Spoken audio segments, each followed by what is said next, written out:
Well, I think it's fair to say we've done pretty much all we could have done over Thurs, other than not getting a 30-pounder. We had plenty of 20s and plenty of action. Now that spring's in the air, we're going to change the feature and we're going to be looking at getting bites on high stock waters, how you can improve your results when coming to these types of venues, be it whether you're going for a few hours, a full day or just an evening session.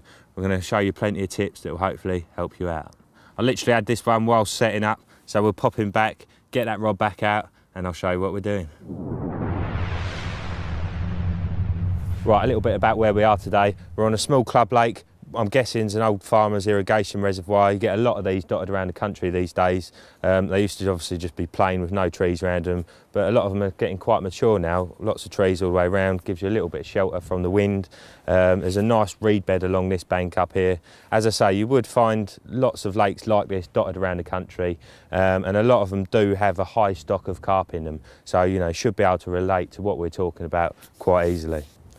Now, the thing about high stock lakes is the fish are hungry. They might be cold and they might be sitting up a bit dormant because they haven't been getting any food, but the bottom line is they will want food. So if you can sort of switch them on to feeding, then you can have quite a few good results. You know, you could just flick a few choddies about, a little bag here and there, a zig rig, just trying to catch the odd fish. But I think really, if you work at it, you can have some really good results. It also keeps you warm. Obviously, if you're just sitting there drinking tea, you're going to get cold. If you're up and about, doing a bit of spodding, looking here and there, it keeps you active, keeps you mobile, keeps you warm.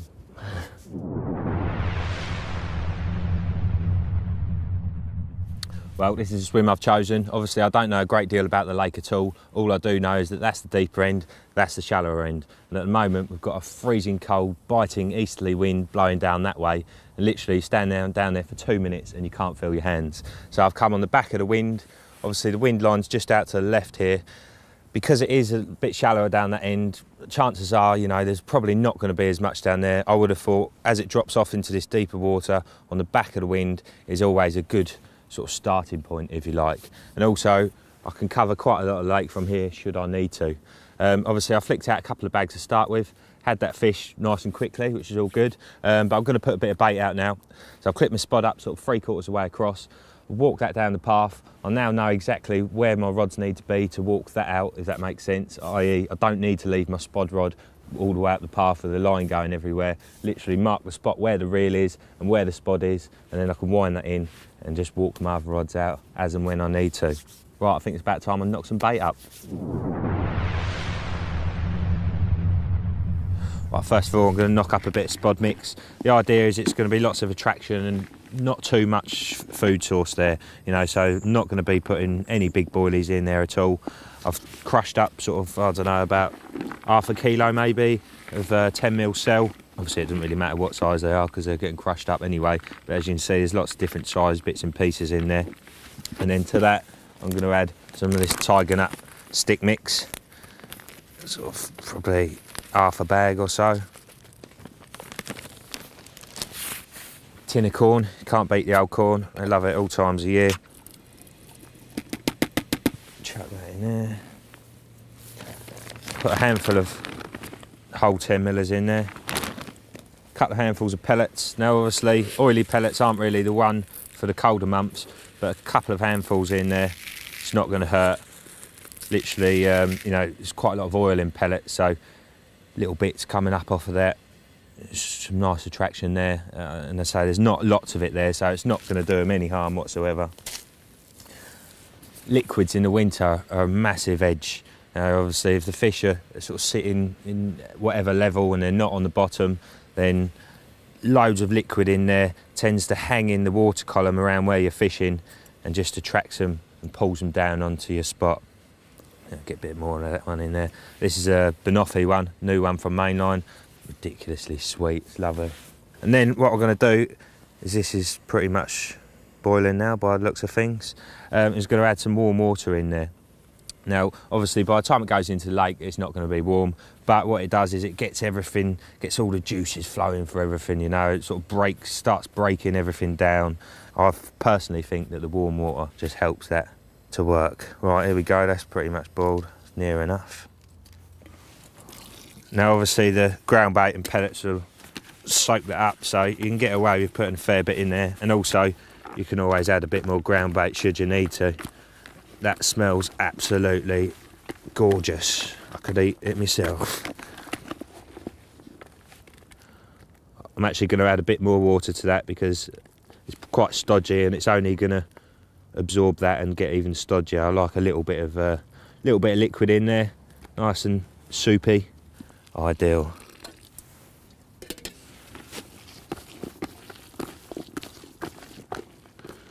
There we go, lovely bit of splodge. Right, that's the spod mix ready to go.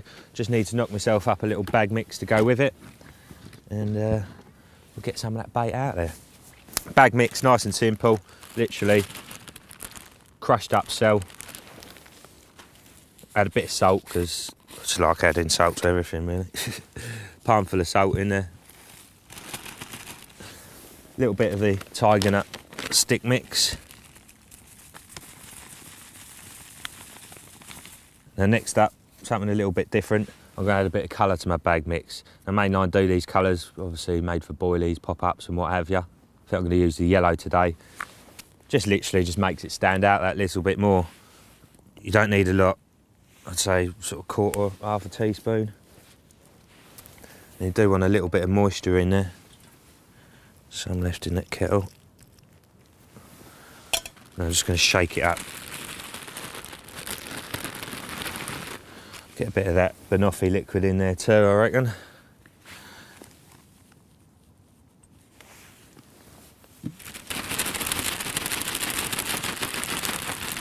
It is going to make your hands a little bit messy, but I'm sure you can handle that. As I said, you know, there's different colours. Obviously that's the yellow. You could do it in a white, anything like that, and I think it just, you know, especially in the winter, just makes them stand out that little bit more. It's something alien to the fish, and obviously, you know, they're quite inquisitive creatures. If they see that on the bottom, they want to know what it is. They come down. It's a lovely pile of bait there, and a little hook bait too. That's the plan. Let's put it into action. Right, so here's the plan. Left hand rod towards that bush over there. Right hand rod. There's 3 trees, it's the left hand one of those, and all I'm going to do is put 3 spods on each spot. I'm then going to walk down to the next swim and do the same again with 2 different areas, and that's just sort of like a backup plan in case it's a bit quiet down here. So hopefully we won't need the backup plan, but you never know. It's always worth covering all bases.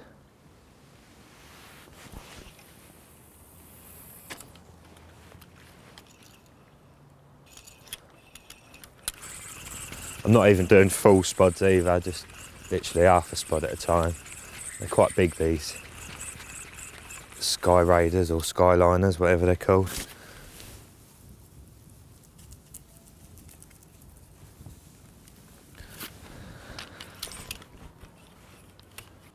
Right, that's that left hand spot done. Do the right hand spot. There's 1, 2 more of them. And then we'll have a little look at the rigs and whatever I'm using.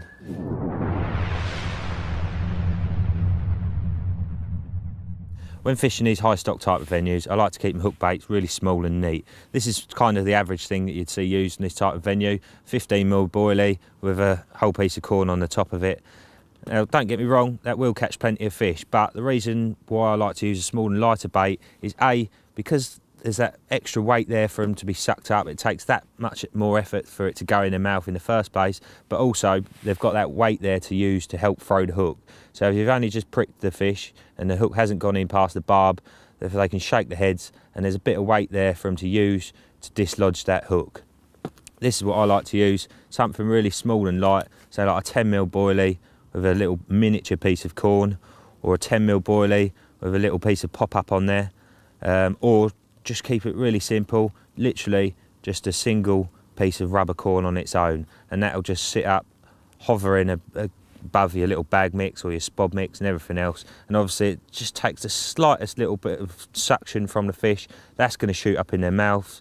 The lead, I think, you know, helps turn the hook. You don't really need any tubing on there or anything to help it turn that, because as soon as that tightens up with the lead, the hook's facing downwards and is in the perfect position to catch them in the bottom lip and nail them. I did mention that little bit of pop-up there. That is one of these new ones from Mainline, which I've just been sent through, which are Essential IB, a really lovely, beautiful blend of flavours, real sort of fruitiness, makes your mouth water. So I can see these definitely being one of my new favourites, that's for sure.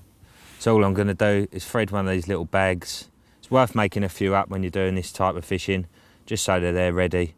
Same with the rigs, you know, if you've got your rigs and bags all there ready to go, it just saves you a bit of time and you can fish more efficiently. So as I say, pulling that through, the hook sits inside there, nicely protected.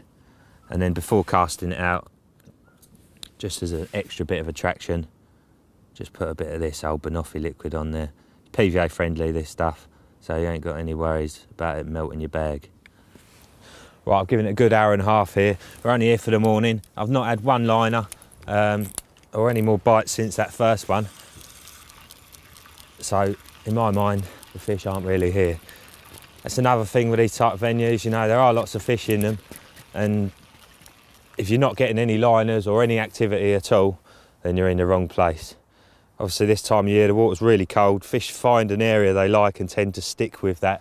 If you can find where that area is, then normally you can have a good result. Obviously I baited that spot up, or those two spots down there a little bit earlier, so we'll go and drop on them, give that an hour or so and see how we get on.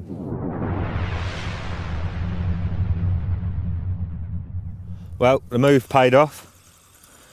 10 minutes after flicking the rods out on the pre-baited spots, and we've got one on. Don't feel like a big one, but it's very welcome. At this time of year, I think it's easier to sit at home and think, oh, I'll stay in the warm today, but you know, there is action there to be had. It's a great time of year to get out and have a little play around with, you know, a few different baits, a few different rigs. It's just nice getting out and having a bit of sport, really. It is freezing cold, but you know, it's not that bad. It's not too uncomfortable. I've got the proper gear on, as long as you've got the right clothes for it these days. And it's well worth getting out. There we go. Yeah. See that little bit of yellow sticking out of his mouth there? That'll be the old essential IBs. And there we go, there's the result. A cracking common that put up a seriously good account for itself considering how cold that water is. My fingers are turning to ice as we speak. Well, I think that's about it. We're going to have to wrap it up now. This is the end of the morning session, but it's been enjoyable. And I think we've proved that, you know, a little bit of effort, get out in the cold and get yourself a few bites.